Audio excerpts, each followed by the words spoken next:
Liebe Zuschauerinnen und Zuschauer, ich begrüße euch recht herzlich zum Jungfrau-Zeitung Panorama hier aus Meiringen. Heute haben wir für euch in der Sendung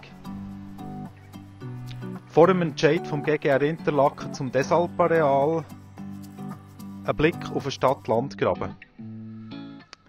Bevor wir jetzt zu unseren beiden Beiträgen kommen, gibt es zuerst noch einen kurzen Überblick über ein paar wichtige Neuigkeiten vom heutigen Tag. Der Grosse Rat bremst tröllerische Eingaben der Umweltverbände. Für den Heimatschutz oder die Umweltorganisationen wird es im Kanton Bern künftig schwieriger, einen Rechtsstreit vor das kantonale Verwaltungsgericht zu ziehen. Sie werden künftig unter Umständen eine Garantiesumme hinterlegen. Was der Gemeinderat verschwiegen hat, ist bei den Baugeschäften doch nicht alles mit rechten Dingen zu und her gegangen. Die Gemeinde Untersee verkündet jüngst, dass 2 Anzeigen keine Folge haben. Jetzt meldet sich der Beschwerdeführer. Sie werfen dem Gemeinderat vor, dass bei der Vergabe von Bauaufträgen gemauschelt wurde. Und gute Nachrichten aus Bella Italia. Italien beendet am 31. März den Corona-Ausnahmezustand und schafft die meisten Restriktionen ab. Der Volksentscheid in Interlaken zum Hotelprojekt auf dem Desalp-Areal war mehr als eindeutig. Trotzdem entscheidet am Schluss der grosse Gemeinderat, weil das Ganze nur eine Konsultativabstimmung war. Am nächsten Dienstag ist es jetzt soweit. Der GGR wird über das Geschäft beraten. Der geht es vor allem auch noch darum, wie mit dem Restaurant Desalp umgegangen wird. Wir haben vor der Debatte mit dem GGR-Präsident geredet.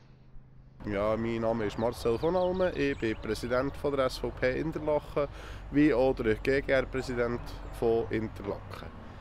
In der nächsten GGR-Sitzung wird ja das Desalp-Projekt diskutiert. Könnt ihr vielleicht schnell kurz zusammenfassen, um was es da genau geht? Ja, da geht es um mehrere Sachen. Es geht darum, wegen dem Hotelprojekt, das eigentlich hier hinten hätte realisiert werden, wo wir der Stimmbevölkerung zur Konsultativabstimmung vorgelegt haben, die sehr deutlich ist abgelehnt wurde von der Stimmbevölkerung, und das werden wir sicher auch ablehnen. Zusätzlich geht es noch darum, dass wir hier das Restaurant Desalp eben sanieren würden, dass wir das möglichst zeitnah wieder eröffnen könnten. Wie positioniert sich die SVP in dieser ganzen Diskussion? Ja, die SVP war ja eigentlich zuerst klar für das Hotelprojekt gewesen. Jetzt, wo wir das Ergebnis von der Konsultativabstimmung vorliegend haben, beugen wir uns selbstverständlich auch dem Volkswillen so beugen und nehmen das Ergebnis auch so ernst und dem auch Folge leisten. Und eben für die Beiz hier, wo wir einen Kredit jetzt auf dem Tablet haben, dem werden wir sicher auch zustimmen für die Sanierung zu dieser Beiz, dass wir das wirklich wieder auftun können. Dort so ist einfach zu sagen, wir haben relativ viel Geld, das wir ausgeben für die Sanierung des Restaurants. Und dort so müssen wir sicher auch ein bisschen schauen, dass die Kosten nicht noch weiter wachsen. Also unseren Finanzen geht es nicht so super gut zu Interlaken, so wie an vielen Orten, die touristisch abhängig sind. Und darum müssen wir dort schon schauen, dass wir vielleicht auch ein bisschen nicht gerade auf den Sparknopf drücken können, aber sicher, dass wir es nicht müssen explodieren, das Ganze. Was erwartet ihr von GGR nächste Woche? Ja, vom GGR erwarten eigentlich ganz klar, dass sie eben das Hotelprojekt so in dem Sinn beerdigen, dass das halt nicht stattfindet, auch wenn ich es sehr schade finde, wenn wir einen Schweizer Investor auf Platz hätten gehabt, der so viel Geld hier in unsere Region hat investieren wollte. Nichtsdestotrotz, das gilt zu beerdigen. Und dass der GGR eben auch hier eigentlich aktiv wird und sagt, mal, wir wollen die Beiz sanieren, da haben wir einen Haufen aufgestauten Unterhalt, wir müssen dort das Portemonnaie recken und dort halt die Beiz sanieren, dass wir die möglichst schnell auftun können. Wird das Hotelprojekt eventuell mal wieder aufgenommen oder ist das jetzt so der Schlussstrich? Also ich gehe jetzt nicht davon aus, dass wir das nochmal aufnehmen, das Hotelprojekt. Ich glaube nicht, dass die Stimmbevölkerung das jetzt wirklich will, überhaupt nicht will.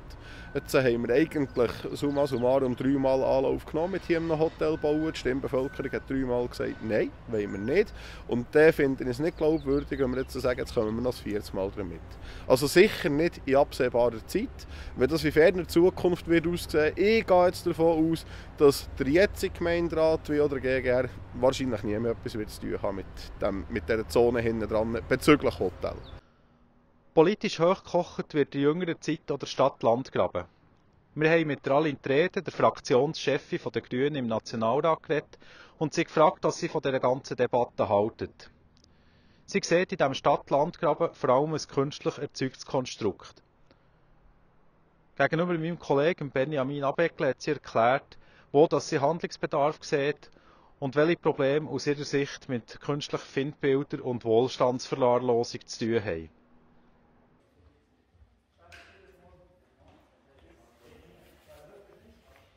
Ich glaube, der Stadt-Land-Graben, den sieht man bei Abstimmungen, aber er wird auch wahnsinnig aufgepusht und darum ist es für mich eher ein bisschen populistische Sache. Warum wird der aufgepusht? Warum gibt es den überhaupt?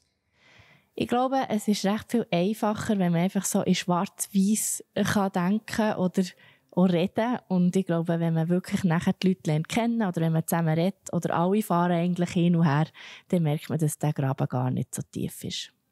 Wenn man es nicht schwarz-weiß anschaut, sondern ausgeglichen, und sagen wir jetzt mal, es gäbe nur noch die Grünen und jemand von der SVP, für wen würdest du stimmen? Es kommt ein bisschen darauf an, was die Person von der SVP ist. Wenn es der Aschi Wampflo ist, würde ich für ihn stimmen. Ist das die Wahlprognose? Vor welche Herausforderungen stellt uns China? Und jetzt, wenn du in die Zukunft schaust, vielleicht so, das zusammen miteinander reden und sich mehr austauschen, wäre das ein Weg zu der Lösung, zu ermöglichen? Ich bin überzeugt, dass der Dialog immer hilft und ich merke so selber, wenn ich nachher irgendwie neu hergehe, an einen Ort, wo man mich vielleicht auch nicht erwartet, ist nachher immer gut, dann trinken wir ein Bier, essen Ziger, diskutieren und nachher sind wir uns echt sehr, sehr viel näher. Aber man fährt mit dem ÖV dorthin. Das letzte Mal, als ich wirklich auf der Alp war, als ich auch den Aschi Wampflo getroffen habe, bin ich mit dem Auto mit dem Albert Rösti mit. Das war eine gute Fahrt. Ja, ich bin mega schnell gefahren.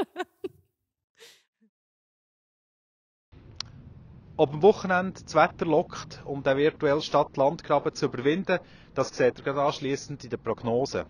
Ich wünsche euch so oder so jetzt schon einen geruhsamen Abend und eine gute Zeit. Wiederschauen miteinander. Das Wetter wird euch präsentiert von Interlaken Tourismus.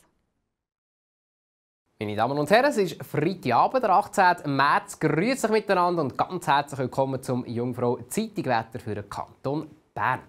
Das war doch eher ein trüber Tag, einerseits wegen der Woche, andererseits weiterhin auch wegen dem Sahara-Staub. Aber aufs Wochenende da wird der Sahara-Staub jetzt Richtung Westen zurückgedrängt und auch die Sonne die kommt wieder vermehrt zum Vorschein. Rund das Hochdruckgebiet Peter das installiert sich da über Nordeuropa, wir am Südrand, da in dieser östlichen Höhenströmung. Bereits in Nacht auf morgen gibt es zum Teil schon klare Abschnitte. Morgen hat es noch Restwoche, es gibt aber doch einen Übergang zu recht sonnigem Wetter. Und die Temperaturen die reichen zum Beispiel zu Bern oder auch zu Biel etwa 3 bis 4 Grad und auch zu Brienz geht es retour gegen 3 Grad. Morgen Nachmittag geht es teilweise bis recht sonnig weiter, speziell über den Bergen. Da bilden sich ein paar grössere Quellwolken bis am Abend. Kann es dort stellenweise auch kurz nass werden im Flachland, zum Beispiel Stadt Bern oder im Seeland. Da bleibt es aber trocken und die Temperaturen die erreichen maximal etwa 12 bis 13 Grad. Dazu haben wir im Mittelland mässige Beisen.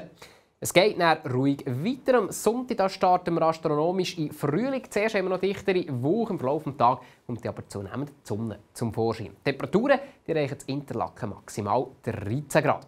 Ja, und dann in neue Woche vom Montag bis mit dem Donnerstag oder wahrscheinlich sogar am Freitag geht meistens sonnig weiter. Vielfach ist es sogar wolkenlos. Die Trockenheit geht also die nächste Runde. Und wenn die Natur natürlich den Regen dringend brauchen könnte. Nacht diese kalt, tagsüber jetzt aber frühlingshaft mild und gesehen, Ende Woche geht es aufwärts gegen 17 Grad. Das war es vom Wetter. Jetzt wünsche ich weiterhin ganz einen schönen Feierabend, einen guten Start ins Wochenende und auf Wiedersehen miteinander.